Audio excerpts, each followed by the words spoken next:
Saya optimis karena tidak ada yang bisa ditutupi lagi karena terlalu banyak gitu. Nah tinggal nih mana yang matang, eee eee, meledak duluan. Dan kalau sudah satu akan merembet karena kasusnya banyak sekali dari keluarga Jokowi ini kan. Ada kasus bisnisnya, eee, Gibran dengan Kaisang yang terkait dengan anak, petinggi korporasi bisnis begitu-begitu, itu, jualan martabak sama jualan pisang kok bisa triliunan gitu ya, kecuali kalau dia multinasional jualannya seluruh dunia ya bisa saja gitu. Di masa dekat ini mungkin akan terbongkar juga dan kalau, kekuasaan, Jokowi semakin apa, jauh gitu dari kekuasaan makin jauh dari Jokowi, ya, akan lebih mudah lagi. Oleh karena itu dia melakukan konsolidasi. Saya Ya, pamit Pak, makasih. pamit ya.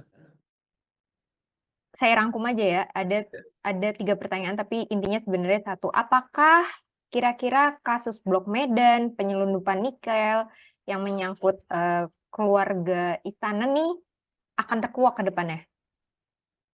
Eee, saya optimis karena tidak ada yang bisa ditutupi lagi karena terlalu banyak gitu. Nah tinggal nih mana yang matang, eee eee, meledak duluan. Dan kalau sudah satu akan merembet karena kasusnya banyak sekali dari keluarga Jokowi ini kan. Ada kasus bisnisnya, eee, Gibran dengan Kaisang yang terkait dengan anak, petinggi korporasi bisnis begitu-begitu, itu, jualan martabak sama jualan pisang kok bisa triliunan gitu ya, kecuali kalau dia multinasional jualannya seluruh dunia ya bisa saja gitu. Dan ini teman-teman, eee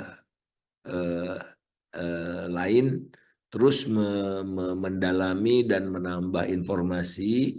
Nah, suatu ketika saya rasa akan, eee, muncul momentum, kita bisa menjahit ini semua dari NGO, dari universitas, walaupun tidak resmi tentu saja jadi kalangan akademisi, itu akan keluar ya, eee, yang ada informasinya segala macam itu barangkali, ada di antara kita yang bisa jadi apa ya, semacam clearing house gitu.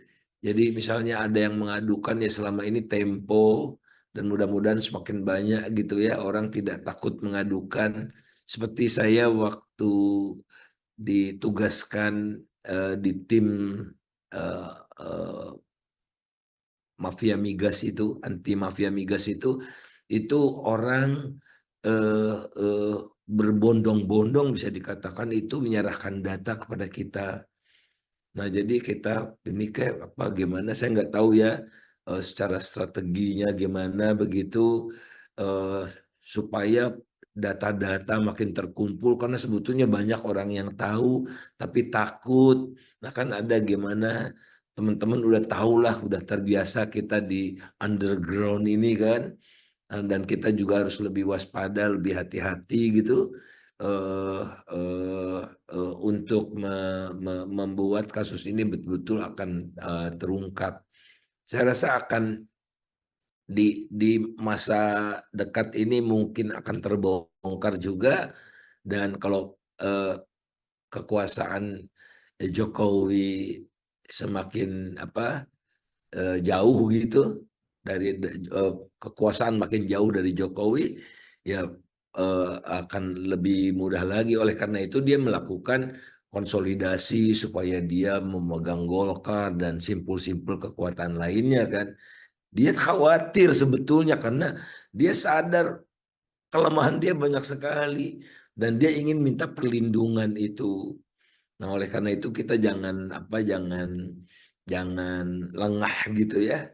apapun kita lakukan, kita buka ini setelah data-data terjahit semua.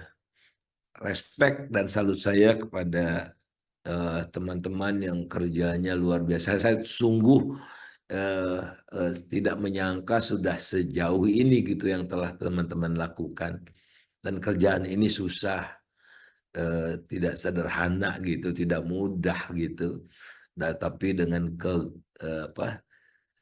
kelincahan, kan keteguhan hati teman-teman ternyata sudah menghasilkan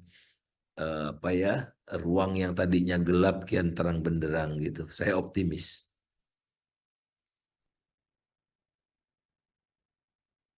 Terima kasih Pak Faisal, harus selalu optimis ya, meskipun melihat kenyataan sekarang tuh agak miris sebenarnya. Harus. Oke, kita beralih ke Bang Zulfikar, masih ada di tempat?